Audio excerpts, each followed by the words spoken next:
Assalamualaikum warahmatullahi wabarakatuh. History Mania, kalian pasti familiar kan kalau mendengar PKI atau Partai Komunis Indonesia.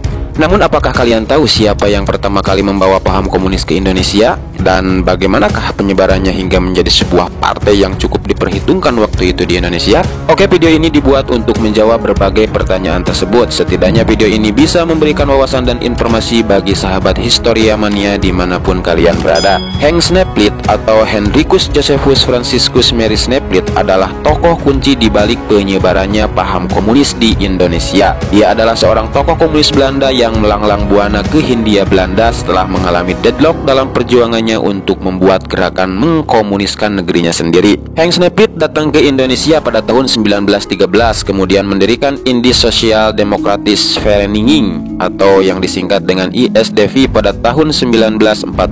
Dalam perjuangannya di ISDV, Snapelet ditemani oleh Adolf Bars, J. Benstetter, H.W. Dekker, Piet Brijksma, dan kawan-kawan. Menurut catatan, pada awalnya ISDP bukanlah sebuah partai politik, namun kemudian sering bersinggungan dengan masalah-masalah politik yang dilakukan pemerintahan Hindia Belanda di Indonesia. Namun Henk Snapelet tidak butuh waktu lama untuk menyadari bahwa pergerakan mereka tidak akan berkembang pesat bila hanya mengandalkan orang-orang Belanda di Indonesia saja, karena konsep penerapan paham sosialis komunis dalam perjuangannya membutuhkan variabel kunci, yaitu massa buruh, di mana di Indonesia tentu rakyat pribumilah yang mengisi variabel tersebut. Sehingga Snapelet pun mulai mencari kader tokoh pemuda terpelajar yang bisa menjadi penghubung sekaligus penggerak massa tersebut, dan bahkan mungkin bisa menjadi penerus pergerakannya di Indonesia kelak. Ya, tepat sekali sahabat History Mania, orang tersebut adalah Semaun dan Darsono. Pertemuan Semaun dan Snapelet terjadi pada tahun 1915. Adapun Darsono mendapatkan simpati ketika Snapelet diadili pemerintahan Belanda di Indonesia sekitar tahun 1917.